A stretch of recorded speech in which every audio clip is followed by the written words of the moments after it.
bismillaahi raxmaani raxiim. waa markabkii ugu ballaarnaa sidey qalabka dekeda lagu dhisayo, markaas saasaa ula socon doontaan. hadda wuxuu ku soo xidhanayaa dekeda magaalada Berbera. sidaad aragtaan waa 6:40 daqiiqo.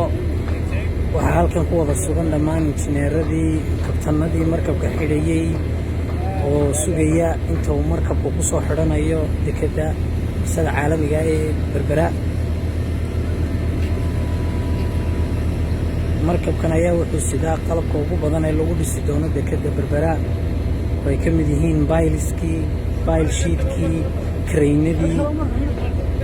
bes markabku dhammaantiis waxa uu raran yahay shirkadda Shafaalnahda ayuu raranayay.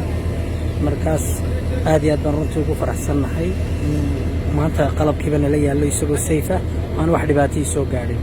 wax ilaahay lagu mahadiyo. waad salaamantihiin.